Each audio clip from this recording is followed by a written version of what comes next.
Hey, have you ever felt like you've hit a plateau on your bike? Or maybe you just battled nagging injuries? Maybe the key to more power isn't necessarily more miles, but instead it's more strength. Today we're going to be talking about strength training for cyclists and how it can increase your power and also prevent the most common injuries out there. Hey, let's get into it.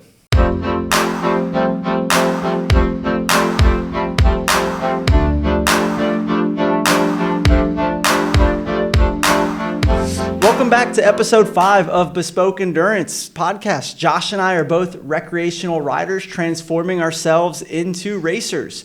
You know, look, hey, a lot of content out there around cycling is geared towards the pros, and we are not pros. We are regular guys. We have full-time jobs, full-time families, young kids at home, and we are trying to figure out how to balance this busy life while still getting as good as we can at cycling.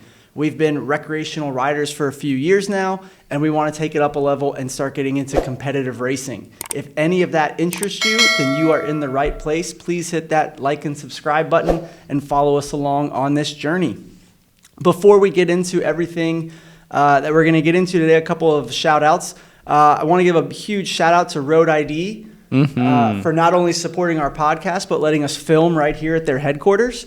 If you are a cyclist, a runner, or someone who just wants peace of mind while out on the road, Road ID has you covered. Their medical IDs provide crucial info in case of an emergency, and they look great too. Do yourself a favor, check out roadid.com and grab one today.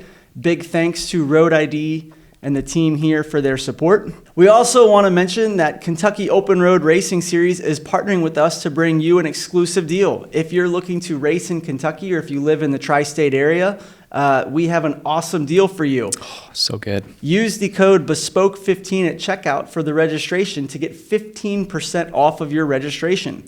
Whether you're a seasoned racer or just getting started, Coors has something for every level cyclist. The ride is followed by a post-ride meal at a local brewery. Enjoy great brews, food, and a podium awards ceremony. Don't miss out. Sign up today and save. Head over to KentuckyORRS.com and use the code BESPOKE15 at checkout. That's BESPOKE15. Yeah. I did just see a thing on them that apparently the first course has a pretty big climb near the end. Ooh. So I saw that on their social media this week. So that kind of was enticing. Of course that entices you. Yeah, we'll see. All right, so hey, before we get into everything, one thing that we always do is we're trying to keep up with our training, talking about what we've been doing. And two things stuck out to me this week in regards to our training. Yeah. One was we both got to get outside on Sunday, and we got to have a cameo appearance by Coach Derek. He joined us on the ride, which was awesome. It's amazing. We got to get out for a few hours, which was great because the weather in this area has been terrible. And I looked at the forecast for the next few days, and next week it's going to get terrible again. So don't say that. Yeah. The other highlight of the week was you did your FTP test. I did. Yep. Yeah, it was good. I felt good about it. I felt really consistent with both of the 8-minute intervals. And so that was, like you, that was my first time doing the 2x8-minute FTP test. And I enjoyed it. I would say it did feel, in some ways, similar to the 20-minute test when it was all said and done. And then other ways felt very different, having that gap in the middle of that 10-minute downtime to recover and then going back into the second interval. But overall, I felt like it was good. I felt like it was a good measure for me just to kind of see, hey, I felt like I was probably just slightly higher than I actually was from an FTP standpoint. But at the end of the day, I feel good. I feel good about the zones. And what do you mean you were higher than what? I anticipated probably being about 10 watts higher than what it was. So yeah, I have a few questions for you on this then, because I know you were doing your test and I was chatting with you that morning, and so a couple highlighting things stuck out to me. Yep. Especially with that reel you posted. Oh yeah. Of you in the very end, just like me and just suffering. Died. But a couple things stuck out that I want to ask you. One, your original plan going in was to really pace the first 4 minutes of the first set and then try to see what you had left in the tank for the first set and then try to come back and repeat that. Do you feel like you executed your plan the way you wanted? Yeah. It's a good question. I do feel like having a plan going into it was super helpful. And I feel like I executed it really well. Both of the times, both of my powers are actually, of course, not using erg mode, but both of them actually were 299. So it was like over the 2 minute, even Derek exactly 299. Yeah, exactly 299. It was funny because when it was on, I like looked on Strava and I was like, this is literally 299 on each of these intervals. And Derek was like, I don't understand how you did that. And I was like, I don't know either. You didn't have like an average in front of you, like on your computer? So you were just going on feel? Well, I was going just based off the Zwift, like, where you're like, hey, you're at 310 and, now you're at, 305. And it's like just watching that, trying to figure out, trying to keep in that threshold of like somewhere in that mix. But I would say, yeah, like overall felt good, felt very consistent. I felt like had a little bit left in the tank on the last couple minutes on the second interval. So the first interval felt pretty good. Felt like I didn't really necessarily, I probably could have pushed it a little higher in the last couple minutes, but I really didn't want to like fatigue myself too much going into the second one. Okay. So that's where I didn't maybe dial it up where I probably could have looking back on it, but then when I got into the second interval, it felt really difficult to kind of keep and maintain, hold that power.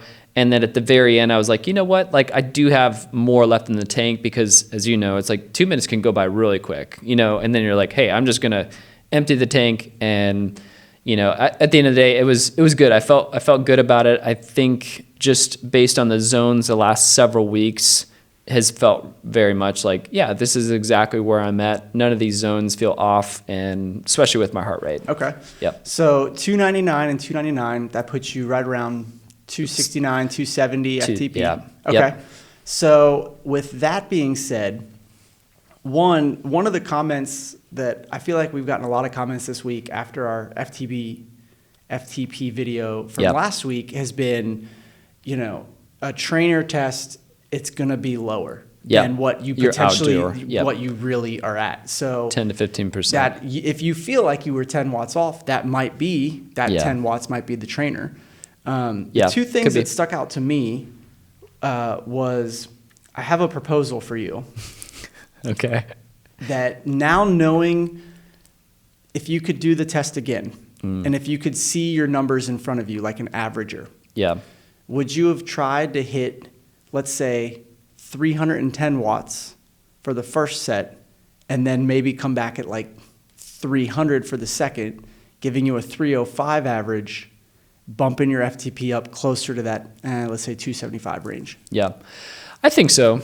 I think it was also a good, looking back on it now, I think one of the things that's also good now that I like be into this rhythm of just straight cycling where it's like going into this FTP test, this is the longest I've gone without cycling for a long time. Like, where it's like over the last month and a half, it's like been ramping up the training again from a cycling perspective. But even before that, it's like I spent the better part of almost half of last year just running. So it's like, to me, the last FTP test I took was back in May of last year. So it was like, it's been a while since I've taken one. And so I think it's just like, I didn't want to cook myself too quickly and then, or just overestimate what I think I could have done. And then, but now looking back, you're like, yeah, I probably could have increased it and it would have been fine. That's a hard question to answer too, because anytime you do a workout, you could completely drain the tank and you're going to think to yourself, I could have gone more. How could I give it a little bit more? Right. Yeah. But the other thing that stuck out to me is that reel that you put up on YouTube and like all of our socials. Yeah. It was the second set, the last it was like 15 seconds. Kick, but you're standing up and you're hammering the pedals. Yep.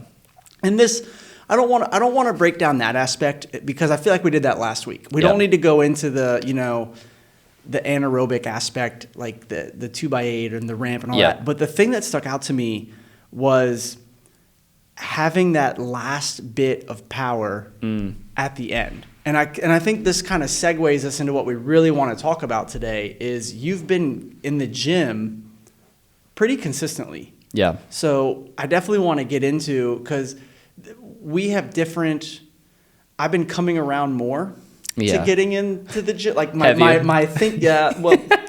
thinking has been coming around more. This week, what was it this week?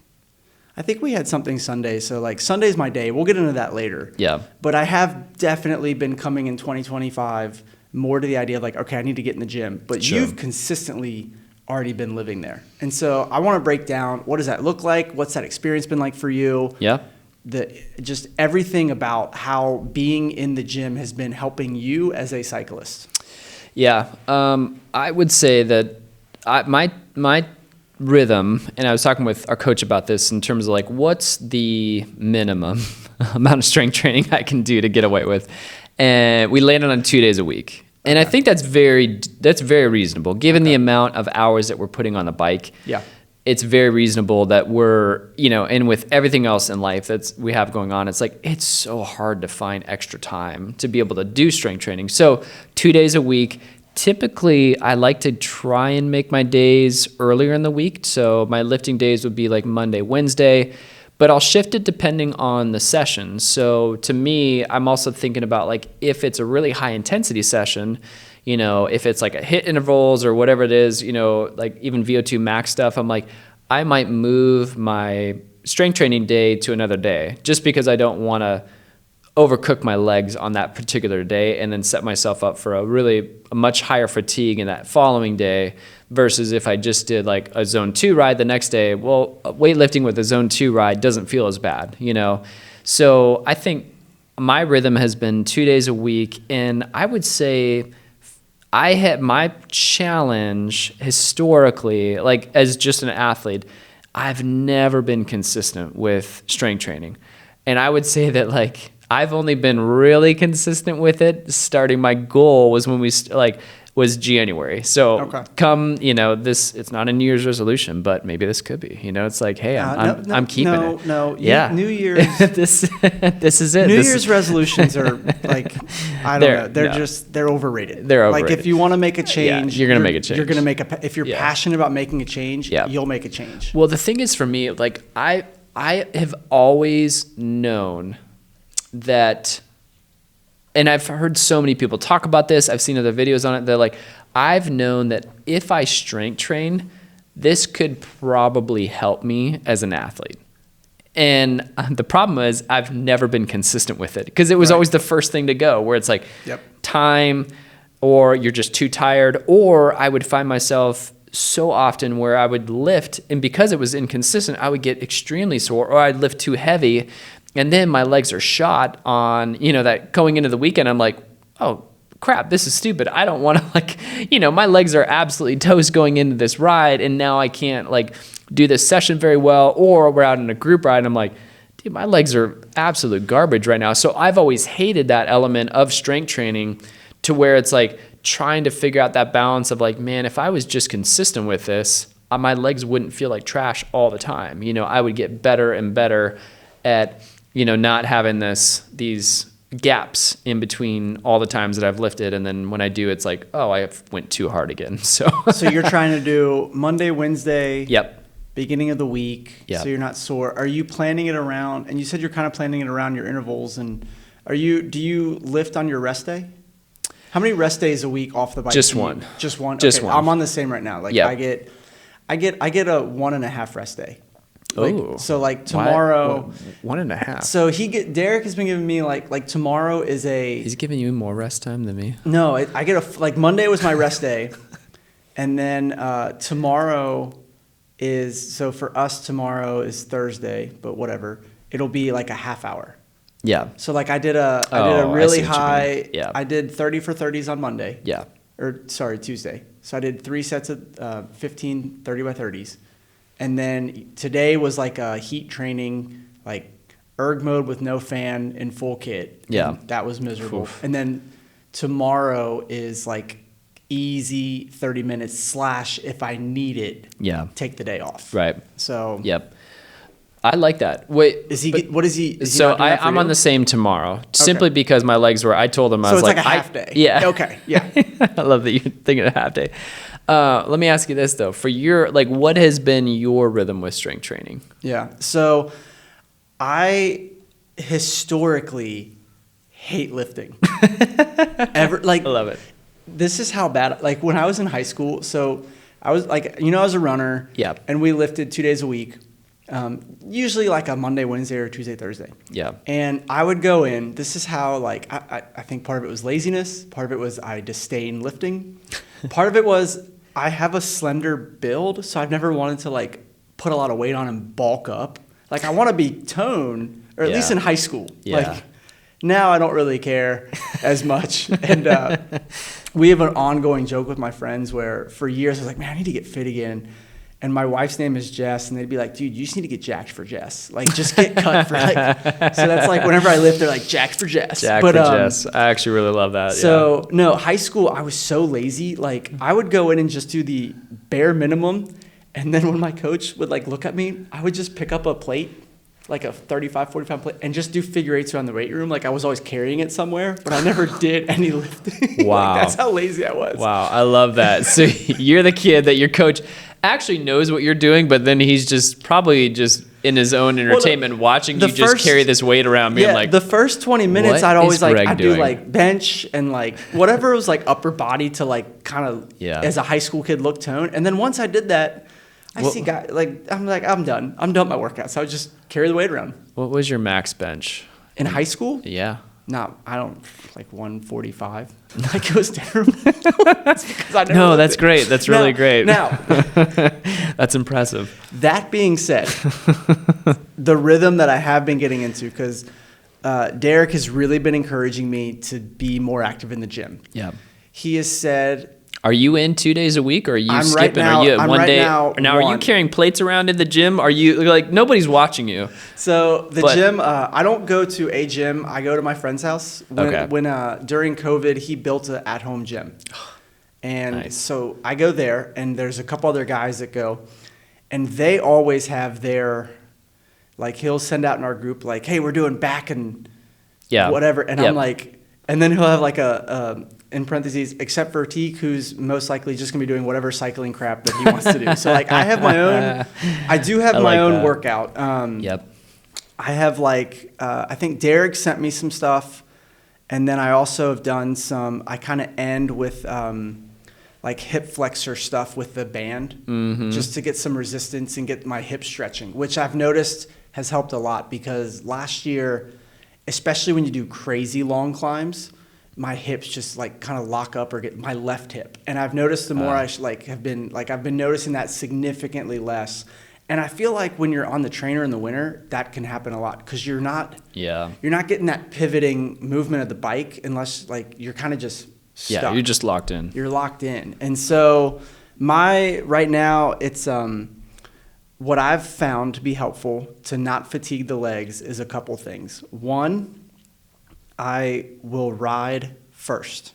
I put my riding as the priority for the day. Yeah. Because to me, cycling is the primary thing, and then lifting is like the secondary. Like, I care, like, I know it's important, and we're going to get into more why, but I'm like, okay, I don't want to be fatigued on the bike. I don't care if I ride and I'm tired and then I go to the gym a little tired. Like, that mentally doesn't bother me as much as if I had tired legs going into a HIIT workout or a VO2 max or a sweet spot or whatever. Yeah. So I'll, like, right now my day is Sundays. I'm trying to get to 2 days a week. That's been difficult with family life. So the rhythm has been one day. So Sunday mornings I'll get up really early and we'll ride. And then we'll do like pack the kids and we'll go and do church. And then I'll come home and I'll go to my friend's house around like 11:30 and lift for like an hour. Okay. Now, I will say the cool thing, I think a hesitancy for a lot of people to hit the gym, if they're anything like me, is one, I'm like, I don't know what to do. Yeah. So Derek gave me great stuff. You've been posting a lot of really good stuff. So I feel like if people are watching our channels, go watch your reels, because you've been posting, you've had 2 or 3 really good, like, just do these. Yeah. Like, these are great exercises to do for cyclists. So what has Derek primarily having you do? Like, what's your normal rhythm on it? Since you're doing once a week, you're trying to get the best bang for your buck. Yeah. So in that time, he's got me doing everything is 3 sets. Okay. And I do Romanian deadlifts, which I had to look up a video to figure out what those are. Yeah. He didn't have this, but I'll do some abs. Got to get jacked for Jess. Like, got to keep that going. I love that so much. I'll do pull downs, and then I'll do squats. Yep. Push-ups, planks, curls, and then when I've done all of that, then I'll go into I'll do like some stuff with the rubber band. Yeah, those bands. Those band things for like my legs and my hips, just to kind of keep those. I like to do, because one of the things, I don't know, lifting is like, I feel like you're just standing around a lot. Like you lift and you just stand there. So because the guys I go with, they're doing their thing, I try to superset everything. Oh, so, I see. Yeah. I'll do the deadlifts into the abs, into the pull downs, into the squats, into the push-ups, planks, curls, and then I'll just go and do it again. Okay. And one thing I love what Derek explained to me was, I think the stigma around the gym too is like, oh, you got to be in there for an hour and a half, 2 hours. And he was like, dude, you only need like 30 to 45 minutes. I'm typically out in 45 minutes. He's like, if you're disciplined at not just standing around, you can get a fine workout in 45 minutes and you're good. Yeah. And so that's kind of my rhythm. So I do that on Sundays. The other kind of tip that I've found is, the first time I went to the gym this year, I went way too heavy on weights. Yeah, sure. And so I did the deadlifts and I did the squats. And for the next 5 days, it hurt to like sit down. Like I couldn't even sit on the toilet without being like, oh my gosh. Dude, I think the toilet is probably the worst part of when you lift too heavy and you're too sore, because then you're like, I can't get down onto this toilet or get off of it very easily. And I never feel so old in my entire life is when I experience that. And I always know it because I always lift too heavy. And I'm like, it comes back to the toilet test. What I've been doing for that is I kind of have been approaching it as if like, if I was going to go pick up running again, or let's say I stopped cycling for 2 years and then picked up riding a bike, I'm not going to go straight into big intervals and fast paces. Right. I'm going to ease into it. So like for lifting, and I'll admit this, and I don't really care, it's kind of wussy, like for the squats right now, I'll just do the bar, which is nothing. Because I know squats you can put a ton of weight on. Yeah. But I'm trying to do a couple weeks in a row of just getting my muscles used to being activated, and then start putting on the weight. Yeah. Just like if I were riding, it's like, okay, let's say your threshold workouts are set at, 200 watts. Right. Do that, and then you build up as you get stronger. And like when I do a hard bike workout, I don't feel like I'm tired for the day or whatever, but I don't feel shot for the week. Yeah. Whereas if I go lift right now really hard, I'm going to feel shot for the week. Oh, yeah. Yeah. So that's how I'm trying to kind of balance that out. I want to get it to the point where I can start doing heavier weight and feeling like, oh, I got a good effective workout. Mm-hmm. I'm sore for the day, but that's going to be fine tomorrow, versus I can't sit down or get up. I can't get off this toilet. I think that's good. For me, I've also done it to where I do one day that's typically heavier set, and then the other day it's a little bit lighter set. So which way do you? I like to switch it up. It depends on how I feel. So like I'll go into it and feel like, hey, I've got more energy. Maybe the workout was a little bit lighter on the bike before then, and it's like, or even I'll lift sometimes even before the bike if I know it's an easier bike workout. I don't have a preference in terms of whether I do it before or after. I try and like to get in first thing in the gym in the morning, so I'm that guy vying for the 5 a.m. like get me through those doors, because it's like it just gets crowded, and I don't like it when there's too many people competing for the different the squat racks are all taken. You're like, all right, great, but it becomes more of annoying versus if I can just get in there 30, sometimes even like 30 minutes earlier, or before most people get in there. I feel like that just frees me up to get more stuff done quicker without extra people being in there. So you said that you're still hitting a 2 a day. Yeah. You hit the gym first. Sometimes, and then I'll hit the bike workout afterwards. But you're already waking up at like Yeah. The butt crack of dawn anyway. So you're up at like 4. Yeah. So you get up at 4, go to the gym, then go home and ride? Yeah, sometimes. Okay. Yep. But then I like to do it to where I kind of feel it out based on how, I like to feel it out where I'll do like from the lighter set, I'll mix it up. I like to get a lot of variety. So I got my core stuff. We're hitting the main muscle groups where you got your squats, you're doing stuff with your back, you're doing deadlifts, you're doing core workouts for abs. Like those things are always consistent. So pretty similar to what I'm... Yes. Okay. But I like to also make sure that I'm really mixing it up to keep my interest there too, because I'll do stuff with hip flexors. I'll do stuff to specifically activate my glutes. I'll do stuff for my calves. And then I'll also like to switch it up and do like kettlebell workouts. So getting, just that different variety, and like kettlebell might be more of the lighter day. If I'm doing more core work, it's like, great, I'll move most of that to like the lighter day stuff, to where I'm not getting bored doing the same thing every single time, for both times. I like to kind of change it up a little bit. And I also like to try and find out, like, look up a different way to lift, for example, like I've never done inverted rows. And so I did inverted rows the other day, and I was like, okay. What are... It's basically you're just taking the bar and you're just like you're lifting your weight up to the bar, up to your chest, and you're coming back down. And so you're just trying to get, it's a great way for a back workout. It's a great way to try and activate, or to strengthen your back, I should say. You could do dumbbell rows, you could do inverted rows. Do you do any planks? Yeah. And planks are part of the core, where it's like those are great. I enjoy those. I think that's also to where those don't feel, those I like to mix in, and can be on a heavier day or a lighter day. It doesn't really matter, but yeah. I hate them, but I find them... Yeah, I can't do them very long. But my forearms get tired on the rubber mat. But I do find when I'm in a very aero position on the bike, the first thing to fatigue is always my triceps. Yeah. So I'm like, okay, planks. Yeah. Let's just hit a lot of planks to try to get used to being in a very tucked position. Well, I think, so to me, this is where, and I want to like spend a little bit of time here. To me, it's like, it's sad, but it's like when you look back and you're like, man, if I just would have strength trained consistently, I would have probably prevented a lot of my common injuries. So I wanted to ask you about that because I've had a few, even this past year. I was going to say, So you were training for the Ironman, and then life happened with your daughter, where you mentioned that a few weeks ago. You got to the foster care program, and now you have a daughter. Yep. So you were pivoting to a marathon, but before you did the marathon, you were just like barely hanging on. Yeah. When you were like, I just want to get through.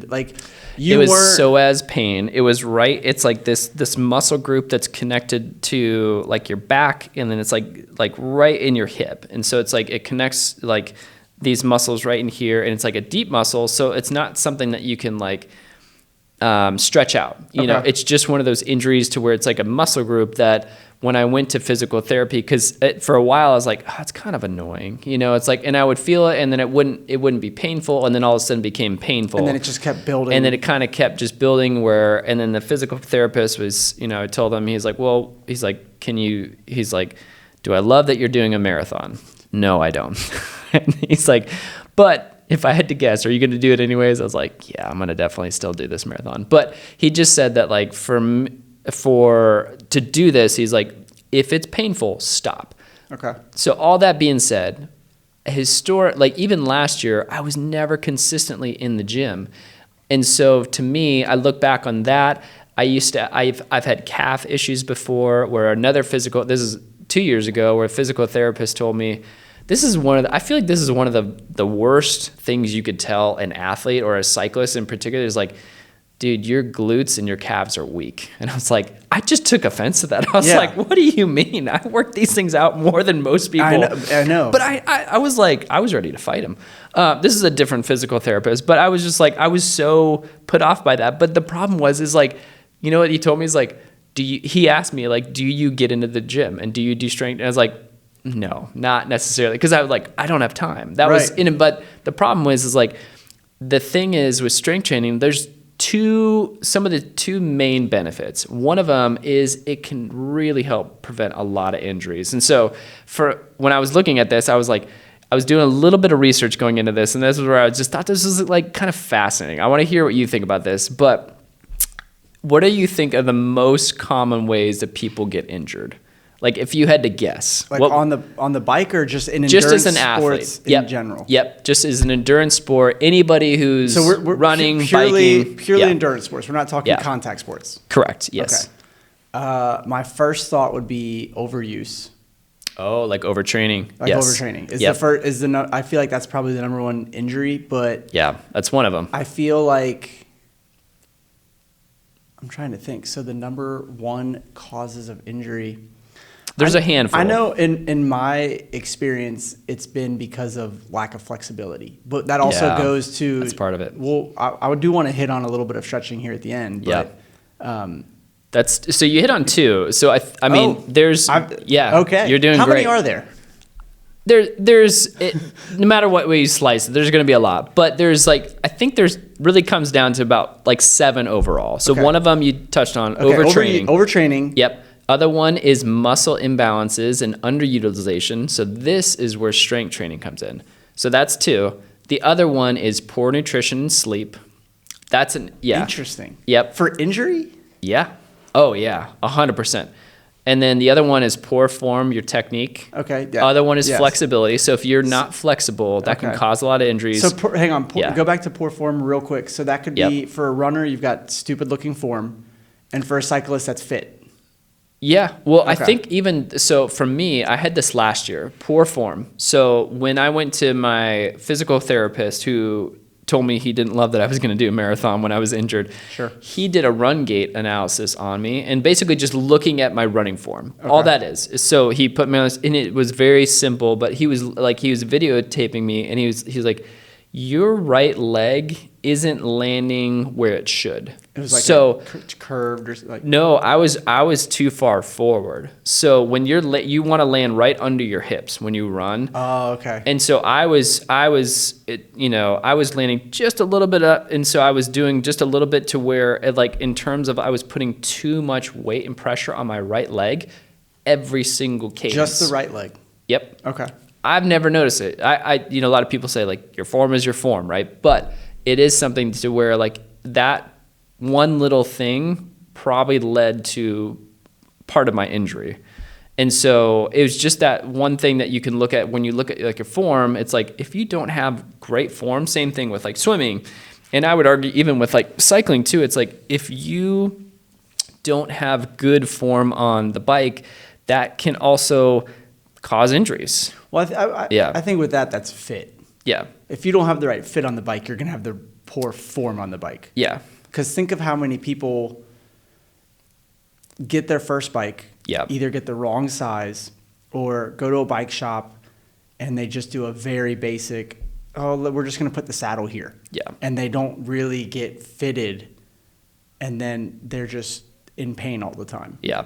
I think that's true. I feel like those. I feel like fit and form go together. Because once you get a proper fit, you should be dialed in. Yeah. Okay. So.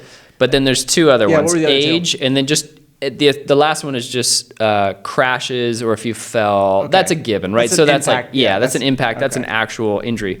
But where I thought was really interesting though was I was just thinking about this, where I'm like, okay, so I've understood that strength training is important. I think most people would agree with that, where they're just like, yeah, like if I had time, sure, I'd love to be in the gym. I'd love to do this. Or it just, I know I should do this. Maybe not love it, but like I know this is a benefit. But I do think, so just in terms of injury prevention, where it's like, I thought it was really cool to kind of look into this and just realize that like one thing it really does from just strengthening your muscles is like if you think of your muscles almost like a team, like they're working together as a team. Your body is an amazing, amazing instrument to where it's just you have some muscles that are stronger that are helping other muscles, in terms of every single movement that you're doing, right? There's your weaker ones are helping your strong ones and vice versa. But it's like you have this team of muscles. And if you think about it in the context of like, if you have a muscle group that's underperforming or one that's really weak, the other surrounding muscles are going to try and make up the difference. They're overcompensating. They're going to work harder and try and make up for the lack of, this other muscle that's not doing what it could or what it can. And so from an injury prevention, it's like you can put yourself just in the position of like helping your muscles get stronger overall. And that includes, things like even your surrounding connective tissue, like your tendons, ligaments, where you're helping strengthen all these different muscles that you might normally never hit if you're just doing purely cycling, right? And so you're actually helping your muscle work together as a team. you're helping your muscles also just from, just from your form, where it's like when you talk about this, where it's like if you're putting excessive stress on your joints, ligaments, tendons, you're also increasing your risk of injury. And so one of the things that's really beneficial from just strength training is like, the more you do it, this can actually help your form and your stability. And the last little fun fact that I thought was really cool is like, it actually can help increase your bone density, which I didn't even know was a thing. But especially for cyclists, I thought that was really cool because it's like typically cycling, it's such a low impact sport. And I think it improves your bone health. And so it reduces your risk of fractures. And I'm like, that's really cool, especially as you get older where you're more prone for these things to happen. That's funny. Awesome. This is the second time bone density has come up in a conversation with me this week. I was meeting with an insurance guy, and we were looking at our life policies. Oh, fun. And yeah. And this was like a year ago, I took like a health assessment survey I guess to figure out the pro rate or whatever. And I got deducted because according to them, I'm too skinny. Like I weigh I don't weigh enough. But I'm talking to this guy, and he said, he's very active too, and he rides some, and he was saying that a lot of cyclists' longevity, there's a lot of bone density issues. And I have heard, I think it was Dr. Peter Attia talking about like the Tour de France, like over the course of 3 weeks, those guys lose like bone mass or bone density. Like that's an issue for cyclists. And then my friend was making the point of like the CrossFit guys, they have a lot of health, like heart issues long term.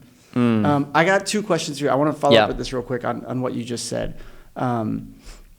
One is, it makes sense what you're saying about the muscles being a team, because with what your physical therapist said, did he say quads and glutes? He said my glutes and my calves are really weak. So it makes sense because there's multiple muscles there, where if you're just on a bike spinning, you're only activating the same ones. So what you're proposing is the gym then activates the others and kind of helps pick up the slack. It does. And I think just if you think about it in terms of like just strengthening all of your muscles in general is always going to benefit every single muscle group that you can imagine, right? Because your muscles are going to have to work in different ways that they're not normally used to if you're just purely riding.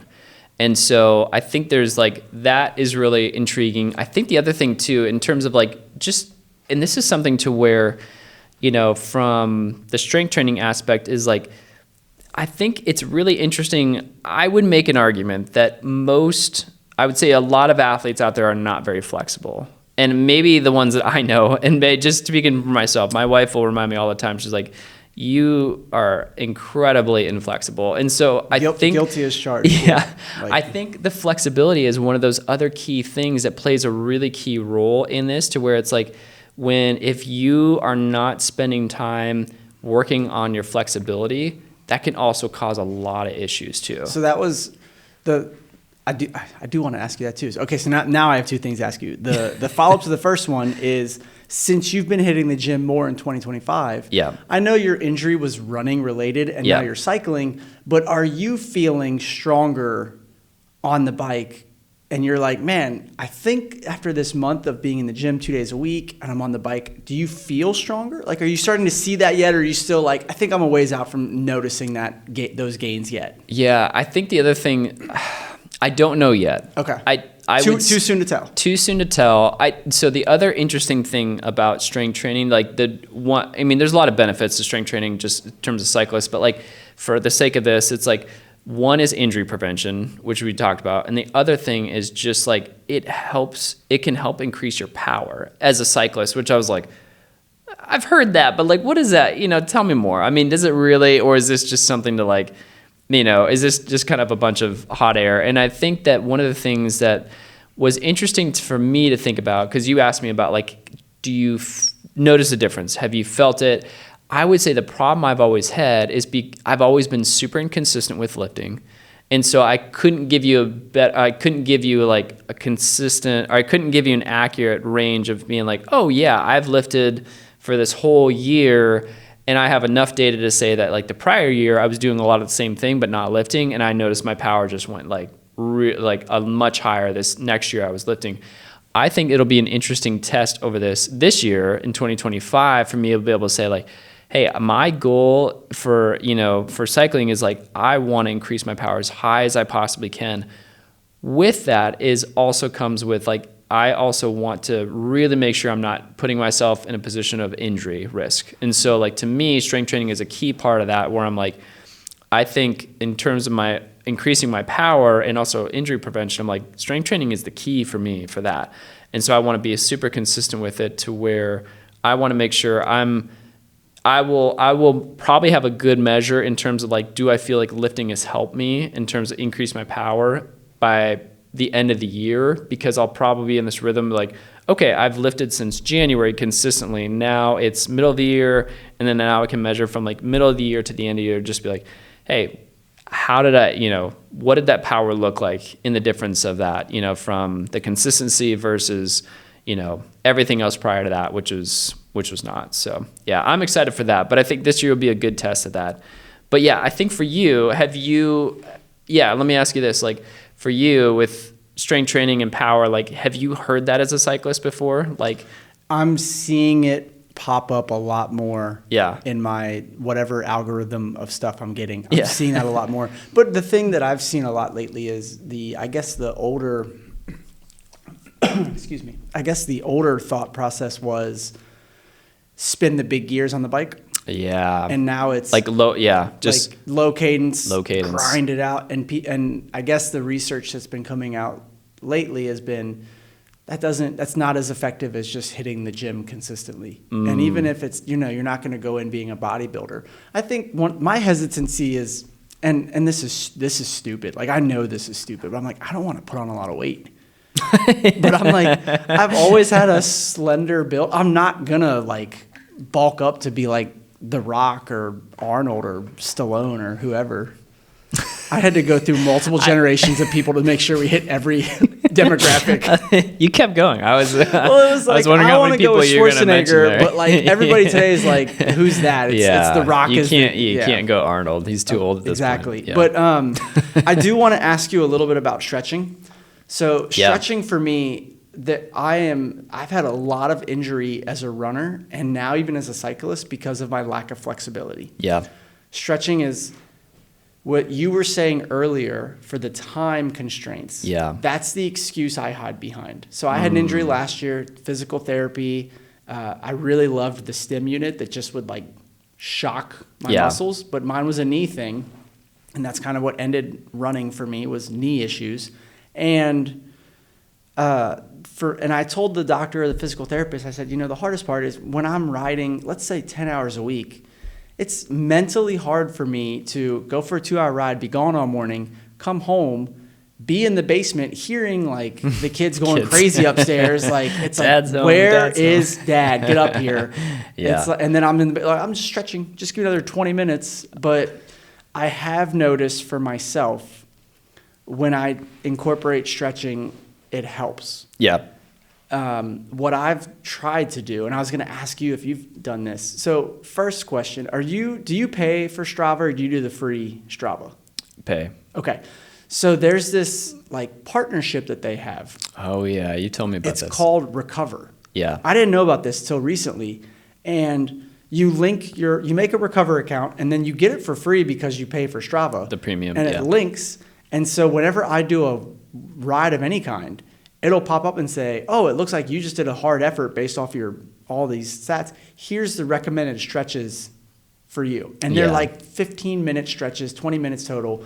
And you can also set muscle groups of like, I really want to work on my hip flexors. I really want to work on my quads. And you can do specialized targeting stretches.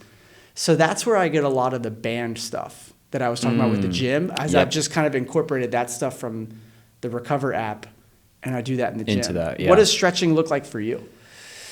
I think it goes hand in hand with strength training because it helps me feel less fatigued, especially after lifting.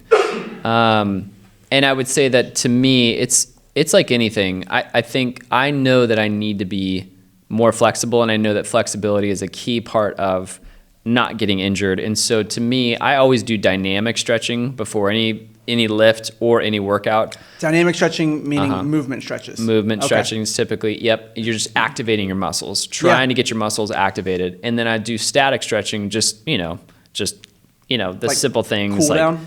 Yeah, it's just like, I like to think of, for me, stretching is no more than maybe 5 to 7 minutes at most. So of the dynamic or the both. Okay. So you could argue that you could do more dynamic. You could typically go for like 10 minutes, sometimes 15 minutes. But I think sometimes you can go too far with that. And again, it goes back to time where I'm just like, I don't want to spend 15 minutes stretching on before and after I'm doing something. 5 minutes is much more palatable for me. Manageable. And so, yeah, I'd like to do it in hand with strength training, just because it's like, or even just every single day where I'm like, even after every bike workout and before, I'm always stretching. But I'm just doing these quick 5-minute things if it's on the weekends, and if like my kiddos are up, it's like I'll try and incorporate them into that too, where they'll have fun with it and be like, hey, Dad, I'll do the same stretch as you. It's like, great. But then it's just like, but after that, then it's like, my wife's like, all right, you're done. So now you need to help with the kids. See, mine is like, my this is funny because my wife will be like, oh, the kids are now occupied. Yes. Like they're with you doing. Yeah. Especially on the weekends where it's like we come home from a Saturday ride and you're like, you better get through those stretches quickly. It's I do find what I'm trying to readjust now, because I think 2025 has been the year of trying to wake up early. I know that we talked about that a lot. Yeah. That's been my struggle, and I've been it's your New Year's resolution. No, it's not. It's just I just got frustrated, and it just needs to change. Yeah. So I ride right up until I have to would normally wake up and get ready for work. Yeah. So I haven't figured out on a daily or even a semi-daily how to incorporate the stretching yet. So I think, and I might have you have to kind of help hold me accountable to this, I think I definitely should be doing it on my rest days. Yeah, 100%. And I mean, I do it on the gym days. I do it then. It's just I'm trying to figure out how can I incorporate it. Do you do it before any bike workout? No, that's not.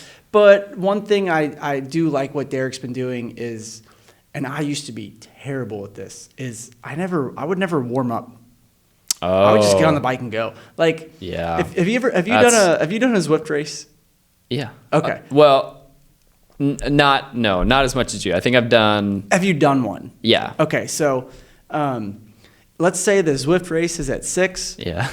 It's like I'm getting on the bike at 5:58. That's and insane. my warm up is that little insane. where they're all on virtual trainers. That's my warm up, and I'm like kind of pedaling, and then it's like, okay, 400 watts out the gate, here we go, and like that's really bad. Yeah, so one thing I do that's not great for. No, that's terrible. Like, listen to what not to do, people. Don't do that. But one thing I have liked what Derek's been doing is the ramping up warm ups. Yeah. Like Yep. Because I wouldn't even that I wouldn't. I'll just ride for 10 minutes. Yep. Like if I did warm up. So I do feel like little marginal things have been adding up for my training. So a lot of it right now is that kind of the theme of our show is figuring out how to balance it all. Yeah. So I think I do want to. I like this. I want to try doing it on my rest days. Just thinking like, okay, my rest day, I'm gonna. But even take it in short. Do it on 30 minutes. My half day. Yeah, there you go. So like tomorrow I have a half day. Yeah, and instead I was in my mind like, oh, I'll just sleep in a half hour and then do the half hour ride. But now I'm like, okay, what if I just woke up like normal time as if I was going to ride an hour and a half, ride the half hour, and then just do some stretching. Yeah, you could do that. That's a good way. So this is where I think about this in terms of like, to me, what's also really intriguing about this is the idea of like trying to, as every cyclist is, you're trying to figure out how we can create more force with each pedal stroke. Strength training, if you have strength training allows you to do that. And it's like, not only improves like your nervous system, like your neuromuscular efficiency, like making your movements more efficient, like it can improve like your sprinting, you know, where you talk about like at the end with like FTP. the faster twitch Yep, stuff. your fast twitch muscles. You can improve your explosive power, even climbing power, you know. And I thought, like, to me, what I'm deeply fascinated about is like the little things that can help you get that little bit of an edge as a racer, right? To where just like, man, if I'm consistently lifting, and if somebody who's got the same FTP as me right now, put both of us up in a race, the only difference is if I've been strength training for the last 4 or 5 months versus this other rider who hasn't, do I have a little bit of an edge on that rider? Will I have a little bit of that extra power in my pedal stroke? Will I have that little bit of extra edge when it comes time for like any sort of like sprints or any sort of just, hey, you gotta cover the gap here, you know, type of thing. And it's like, that's what I'm really fascinated about is like, I don't know. And it's like that to me where it's like, if this can help me increase my power in some way, I want to be as consistent as possible with it, because that anything that can help me give me that little bit of an edge as a racer, man, I'm for it. I mean, it makes sense. Yeah. I think like, how does that, like, does that like appeal to you, like at all? Like, I mean, there's so many things that we talk about, like edges. So thinking about the two of us, where I see that if I can continue to try to be disciplined with lifting, where I see that playing out for us, for you, because you're bigger into crits this year. Yeah. And going with what you just set up, equal FTP guy. Yeah. I think, okay, it's not going to be that first, second, third corner. It's going to be 25, 30 minutes into the race. Yeah. When it's like, okay, now the fatigue sets in and you're still kind of hitting. It's like, you know, in a sport that has quarters, it's like the fourth quarter. Yeah. Like you're stronger then. Or if you're a runner, that last lap. For me, I think where it's going to play is with climbing. Just where I feel as a strength, like I prefer the really long stuff. Yeah. What I hate about where we live is we don't really have good long climbs. Like the longest climb is like 5 minutes around here. Yeah. Where I feel really weak on the climbs are the really short, punchy, like 1 minute, 30-second to 90-second climbs. Like I did a race last year, and it was just all of that, and I sucked. Like I was using that as a Cherahalla Challenge tune-up, and I was like, these are so different climbings. Like just because it said 8,000 feet of elevation, it doesn't mean it was just straight up like Cherahalla. It was these just constant punchy, and I just fatigued. So I think that could significantly be a game changer.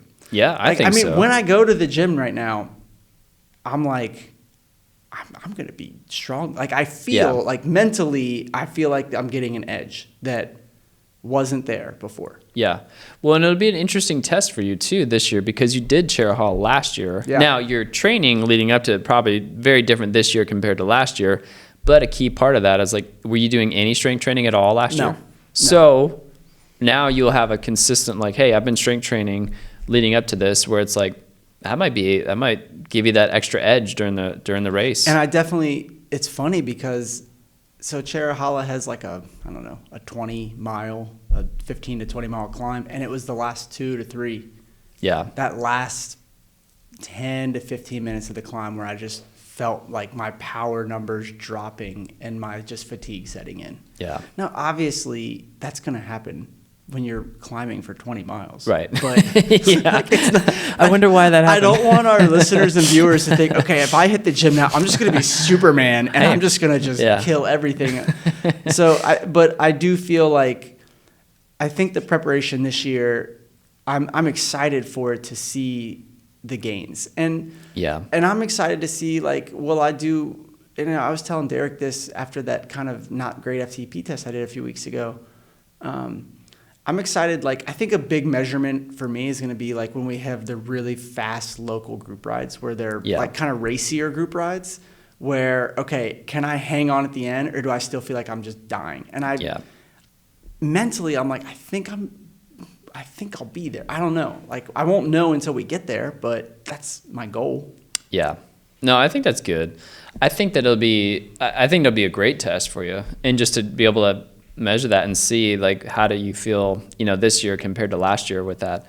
Yeah, I mean, I think for this, I really feel like this is going to be a fun thing for both of us to try and get into this regular rhythm of this, to see how this can help, to me, where it's like, man, if this can help, if I stay injury free this year, I will know for a fact that simply because I've had injuries over the last several years in my 30s, where I'm like, if I stay injury free this year, I will say the first thing would be like, probably strength training was one of probably the main aspect of this, because I felt like a lot of those other things, like sleeping well, nutrition, feeling like things like that, like those things are pretty dialed in. But it's like, if I'm doing that and if I stay injury free, that will be a key indicator, like, yeah, this really works. And also the other thing would just be like the power to me, where I feel like, yeah, if I feel like I can jump up my FTP from last year, even when I felt like I was in peak shape, I would say, yeah, I feel like strength training could have been a key part of the reason that maybe it just bumped up an extra 10 watts, because of, just the consistently, getting into the gym and, having, muscles that are more efficient, that are, stronger, things like that. So, yeah, I don't know. What do you think your measures will be this year, like looking back on strength training? Yeah, like how will you measure the success of strength training over the course of this year? I think how I feel on the bike, especially like what I was saying a minute ago, towards the end of those really hard, punchy sections, if you can just kind of come over the top and feel like, okay, I can carry it for another 20, 30 yards or 20, 30 seconds. Yeah. I think will be a big measurement. So you say like local group rides and then the Cherahalla race, which is your A race. Those would be two key. I think so. There's a ton of stuff I think for Cherahalla that I want to do different this year too. I think there's a lot of room for improvement, but definitely having the strength in that last 2-3 miles of the climb is going to be a game changer. Yeah. We would love to hear from you guys. So if you're like us, man, probably the biggest thing is like time, and and it is one of those first things that you typically get off of your training, where you're like, I simply don't have enough time to incorporate this extra thing into my training schedule. But we'd love to hear your experience with it. Are you the type of person who believes in strength training? Have you done it consistently? Or have you been like us, where you've been super inconsistent, or what's been your rhythm with it? We'd also love to hear, like, what are your worst lifting or stories with this? Like, I love the horror stories from the FTP test last year. We would love to hear from you. Just like, have you had any just horrible experiences with strength training or horrible experiences with the gym? Man, I tell you what, every time I go to my gym, it's an absolute circus show. You just see so many interesting people there that are just like, wow, this is there's a lot of characters here. And then I think I don't have any horror stories, but I've had a lot of characters that I've run into with it. I had no comment for that. Yeah. All right. We would love to hear from you guys. Let us know what you think, and we will catch you guys next week. See ya.